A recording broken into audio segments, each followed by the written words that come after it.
নমস্কাৰ, আপোনালোকৰ বাবে আৰু এটা গুৰুত্বপূৰ্ণ ভিডিঅ' আনিছোঁ। ADAR ফালৰ পৰা বিগ একটা আপডেট হয়। 26,500টা পদৰ এপ্লাই ডেট কেতিয়াৰ পৰা হ'ব, বিগ আপডেট লৈ আনিছোঁ। আপোনালোকে সম্পূৰ্ণলৈকে ভিডিঅ'টো চাই থাকিব। গ্ৰেড 3 আৰু গ্ৰেড 4 লেভেলৰ হয় চাকৰি হয়। নতুন চিলেবাছ মানে বহুত সলনি হৈছে। কি চিলেবাছৰ বিষয়ে ক'ম, আপোনালোকে ভিডিঅ'টো শেষলৈ চাই থাকিব, কিয়নো সকলোখিনি এটা ভিডিঅ'তে গোটেই তথ্যটো এটা ভিডিঅ'তে কৈ দিয়া আছে। আপোনালোকে যদি এতিয়ালৈকেও ছাবস্ক্ৰাইব কৰা নাই, চেনেলটো ছাবস্ক্ৰাইব কৰি লওক, কিয়নো আপোনালোকৰ বাবে সদায় এটা দুটা আপডেট আনি থাকোঁ। হ'ব, আপোনালোকৰ বাবে আৰু এটা গুৰুত্বপূৰ্ণ ভিডিঅ' আনিলোঁ। ADAR 2026 when Assam direct recruitment 3.0 vacancy announced. মানে আমাৰ CM মামাই কি আছে, আমাৰ ডক্টৰ হিমন্ত বিশ্ব শৰ্মা, আমাৰ CM মামাই এনাউন্স কৰি দিছিল কেইদিনমান আগত। মানে যিটো ADAR যিটো মানে হৈ গ'ল, ADAR গ্ৰেড 4 আৰু গ্ৰেড 3 লেভেলৰ যিটো এক্সাম, সেইটো মানে এপইণ্টমেণ্ট লেটাৰটো দি দিছে। আৰু নিউ ৰিক্ৰুইটমেণ্ট মানে নিউ ভেকেন্সি কেতিয়া ওলাব সেইটো কথা কৈছে, যে নিউ যিটো ভেকেন্সি ওলাব ইলেকশ্যনৰ পিছতে ওলাই যাব বা ইলেকশ্যনৰ আগতে ওলাব পাৰে, চান্স আছে। ইয়াত কি কৈছে, মানে প'ষ্ট যিটো নেম হয়, গোটেই ডিটেইলছত আপোনালোকক কৈ দিম আৰু চিলেবাছটোৰ বিষয়ে কৈ দিম আৰু কেনেকৈ এপ্লাই কৰিব, ক'ত এপ্লাই কৰিব, আৰু যিটো মানে গোটেই তথ্য মানে এটা ভিডিঅ'তে কৈ দিম। আপোনালোকে ভিডিঅ'টো সম্পূৰ্ণলৈকে চাই থাকিব।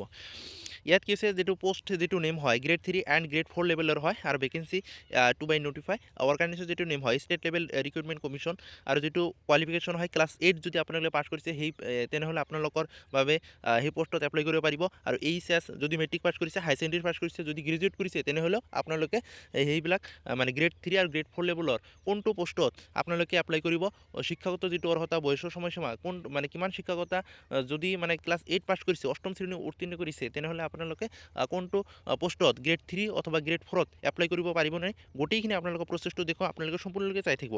এপ্লাই যিটো মোড হয় অনলাইনৰ যোগেদি এপ্লাই কৰিব লাগিব।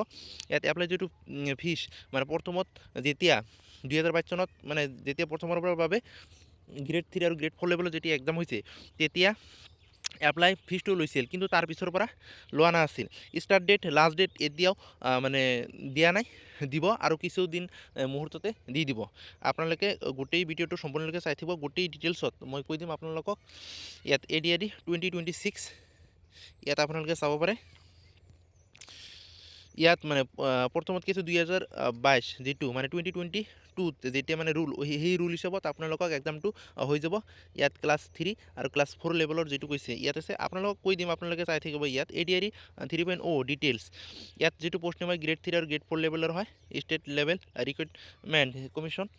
ইয়াত এমপ্লয়েড এক্সচেঞ্জ যিটো কাৰ্ড, সেইটোতো লাগিবই, আপোনালোকে জানে, মাষ্ট বি, সেইটো লাগিবই। আপোনালোকে কম্পিউটাৰৰ পৰা আপোনালোকে বাহিৰ কৰি ল'ব অনলাইনৰ যোগেদি। আৰু যিটো ADAR এডুকেশ্যন যিটো কোৱালিফিকেশ্যন হয়, সেই বিষয়ে মই কৈ দি আছোঁ। গ্ৰেড যিটো 3 লেভেলৰ হয়, গ্ৰেড 3 লেভেলৰ হয়, বেচেলাৰ ডিগ্ৰী গোটেই কৈ দি আছোঁ আপোনালোকক, চাই থাকিব। বেচেলাৰ ডিগ্ৰী লাগিব, যদি আপোনালোকে হাই ছেকেণ্ডেৰী পাছ কৰিছে কি লাগিব, অথবা যদি আপোনালোকে মেট্ৰিক পাছ কৰিছে কি লাগিব, কোনটো পষ্টত এপ্লাই কৰিব মই কৈ দি আছোঁ। আপোনালোকে যদি গ্ৰেড 3ত এপ্লাই কৰিব বিচাৰিছে, হাই ছেকেণ্ডেৰী পাছ কৰিছে, গ্ৰেজুৱেট কৰিছে, তেনেহ'লে সেই পষ্টত এপ্লাই কৰিব পাৰিব। আৰু যদি আপোনালোকে গ্ৰেড 4ত এপ্লাই কৰিব বিচাৰিছে, ক্লাছ 8 পাছ যদি কৰিছে, মেট্ৰিক পাছ কৰিছে, যদি হাই ছেকেণ্ডেৰী পাছ কৰিছে, তেনেহ'লেও গ্ৰেড 4 লেভেলত আপোনালোকে এপ্লাই কৰিব পাৰিব। লগতে যদি ITI আছে, তেনেহ'লে এপ্লাই কৰিব পাৰিব। আৰু ADAR যিটো ভেকেন্সি যিটো ডিটেইলছ, ADAR ইয়াত মানে ডিটেইলছত মই কৈ দিম। ইয়াত আপোনালোকে চাব পাৰে। ইয়াত কি আছে, এক্সাম যিটো হয় ADAR 1.0, ইয়াত যিটো বেচেলাৰ ডিগ্ৰীত মানে টোটাল পোষ্ট 8,331টা পোষ্ট ইয়াত ওলাইছিল। মানে হাই ছেকেণ্ডেৰীত কিমান আছিল, মেট্ৰিকত কিমান আছিল, ক্লাছ 8ত কিমান আছিল, মানে গ্ৰেড 4 লেভেলৰ ইয়াত ভাগ কৰি দিয়া আছে। ক্লাছ 8 আছে, আৰু মেট্ৰিক পাছ আছে, হাই ছেকেণ্ডেৰী পাছ আছে, ইয়াত গোটেইখিনি ইয়াত দিয়া আছে। লগত ITI আছে ইয়াত, আৰু ADAR 2.0 ইয়াত দিয়া আছে, আপোনালোকে চাব পাৰে ইয়াত।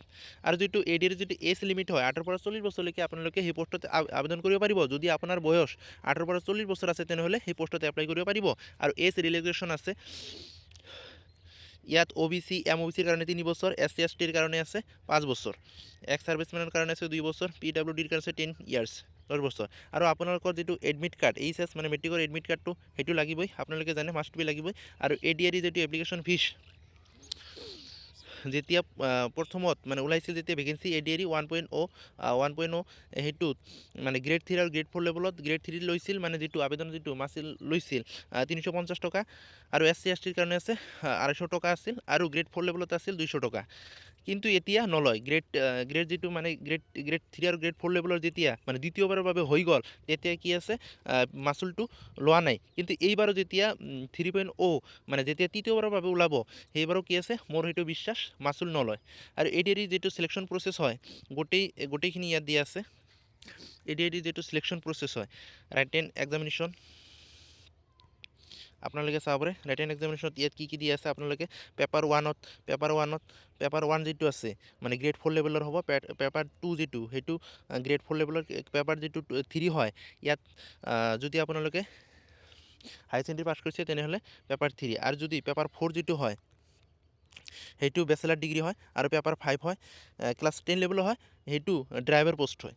আৰু যদি আপোনালোকে পেপাৰ 1 সেইটো মেট্ৰিক পাছত ইয়াত মানে গোটেই ডিটেইলছত মই কৈ দিম আপোনালোকে, মই কৈছিলোঁ আপোনালোকে ভিডিঅ'টো সম্পূৰ্ণলৈকে চাই থাকিব, গোটেই ডিটেইলছত আপোনালোকে কৈ দিম। ইয়াত আছে এক্সাম যিটো নেম হয় ADAD HS LC মানে ক্লাছ 10 এক্সামিনেশ্যন যিটো হয় 2 ঘণ্টা 30 মিনিট হয়, আৰু কুৱেশ্যন যিটো type of multiple choice question হয়, আৰু টোটাল কুৱেশ্যন 135 কুৱেশ্যন হয়, আৰু টোটাল মাৰ্কছ আছে 135। আপোনালোকৰ কুৱেশ্যন থাকিব 135টা কুৱেশ্যন থাকিব, আৰু মাৰ্ক থাকিব 135। এটা কৰি কুৱেশ্যনত কি আছে এটা কৰি কুৱেশ্যনত 1 মাৰ্ক কৰি থাকিব, আৰু নিগেটিভ মাৰ্ক 0.25। প্ৰথমত নিগেটিভ মাৰ্ক নাছিল কিন্তু এতিয়া নিগেটিভ মাৰ্ক দিছে, আৰু নিগেটিভ মাৰ্ক থাকিব মোৰ এইটো বিশ্বাস। আৰু ছাবজেক্ট আপোনালোকৰ যদি নিগেটিভ মাৰ্ক কেনেকুৱা, আপোনালোকৰ যদি এটা কুৱেশ্যন ভুল হৈছে তেনেহ'লে আপোনালোক পইণ্ট 25 মানে 25 মাৰ্ক কাটি দিব। আৰু ছাবজেক্ট ইয়াত কি আছে ছাবজেক্টটো English, social studies, mathematics, general knowledge, GK, mental ability and logical reasoning থাকিব, মেথ থাকিব, আৰু ইয়াত GK থাকিব, আৰু মানে ছ'চিয়েল ষ্টাডিজ আৰু ইংৰাজী থাকিব ইয়াত। আৰু পেপাৰ 2ৰ ক্ষেত্ৰত চেমো হয় ক্লাছ 8, পেপাৰ 2 যিটো হয় মানে ক্লাছ 8 লেভেলৰ হয়। আপোনাৰ যদি অষ্টম শ্ৰেণী উত্তীৰ্ণ কৰিছে তেনেহ'লে সেই পোষ্টত এপ্লাই কৰিব পাৰিব। পেপাৰ 2 এক্সাম নেম আছে ADAD ক্লাছ 8 এক্সামিনেশ্যন। ইয়াত থাকে 2 ঘণ্টা 30 মিনিট থাকে, মাল্টিপল চইচ কুৱেশ্যন থাকে, 135টা কুৱেশ্যন থাকিব, আৰু 135 মাৰ্ক থাকিব। ইয়াত নেগেটিভ মাৰ্কিং ইয়াত 0.25 আছে ইজ ইনকাৰেক্ট এনচাৰ। ইয়াতো থাকিব English, social studies, mathematics, general knowledge, mental ability and logical reasoning. Paper 3 HSLC ইয়াত ক্লাছ 12ৰ কাৰণে ইয়াত থাকিব 3 ঘণ্টা থাকিব, মাল্টিপল চইচ কুৱেশ্যন থাকিব, ইয়াত কুৱেশ্যন থাকিব 150, আৰু মাৰ্কো থাকিব 150। ইয়াত কি আছে হাই ছেকেণ্ডেৰী লেভেলৰ হয় সেইটো। ইয়াত নেগেটিভ মাৰ্কিং 0.25। এটা কুৱেশ্যন যদি ৰং হয় তেনেহ'লে দুটা কুৱেশ্যন যদি ৰং হয় তেনেহ'লে আপোনালোকক কি আছে আধা মাৰ্ক মাইনাছ হৈ যাব। আৰু subject social studies, general knowledge, logical reasoning and mental ability, general English and general mathematics. ইয়াত গোটেইখিনি আৰু দিয়া আছে। ছ'চিয়েল ষ্টাডিজত থাকিব 30, আৰু মাৰ্ক থাকিব 20। ইয়াত গোটেইখিনি দিয়া আছে, আপোনালোকে চাই ল'ব পাৰে। পেপাৰ যিটো 4 হয় বেচেলাৰ ডিগ্ৰী হয় ইয়াত 3 ঘণ্টা থাকিব, 175 কুৱেশ্যন থাকিব, আৰু মাৰ্ক থাকিব 150। Total question 175 question, total mark থাকিব 150 মাৰ্কছ। নেগেটিভ মাৰ্ক ইয়াতো আছে, ইয়াত গোটেইখিনি ইয়াত দিয়া আছে, আপোনালোকে চাব পাৰিব। কুৱেশ্যন থাকিব ইয়াত MCQ কুৱেশ্যন থাকিব, গোটেইখিনি চাব পাৰিব, মই ইমান নকওঁ। আৰু পেপাৰ যিটো 5 আছে এক্সাম নেম যিটো ADAD HSLC ক্লাছ 10 3 ঘণ্টা থাকিব, 150 কুৱেশ্যন থাকিব। আপোনালোকে ইয়াত চাব পাৰে নিজেই। যদি আপোনালোকে ফাৰ্ষ্ট টাইমৰ কাৰণে মোৰ ভিডিঅ'টো চাই আছে এতিয়া ছাবস্ক্ৰাইব নাই, ছাবস্ক্ৰাইব কৰি ল'ব, কিয়নো আপোনালোকৰ বাবে ডেইলি এটা দুটা আপডেট আনিয়ে থাকোঁ। তাৰপিছত যিটো চিলেকশ্যন প্ৰচেছ যিটো হয় স্কিল টেষ্ট, ড্ৰাইভিং টেষ্ট আৰু অৰাল টেষ্ট হ'ব। হাউ টু এপ্লাই, কেনেকৈ এপ্লাই কৰিব আপোনালোকক ইয়াক মানে ন'টিফিকেশ্যনত মানে ন'টিছটোত আপোনালোকে দিয়া থাকিব। তাৰ পৰা আপোনালোকে কম্পিউটাৰত গৈ এপ্লাই, যদি মোবাইলতে এপ্লাই কৰিব বিচাৰিছে তেনেহ'লে আপোনালোকে ন'টিফিকেশ্যনটো চাই আপোনালোকে এপ্লাই কৰিব পাৰিব। আপোনালোকৰ কাৰণে ইমানে, আৰু এটা নেক্সট আৰু এটা ভিডিঅ' আনিম অতি সোনকালে, সেইটো ভেকেঞ্চি ওলাই যাব, বেছি দিন নাই। আৰু আপোনালোকৰ সুবিধাৰ কাৰণে ভিডিঅ'বিলাক আনি থাকোঁ, আপডেট দিয়ে থাকোঁ, সেইকাৰণে কৈছোঁ লাইক আৰু ছাবস্ক্ৰাইব কৰি ল'ব। হ'ব আপোনালোকৰ নেক্সট আৰু এটা ভিডিঅ' আনিম।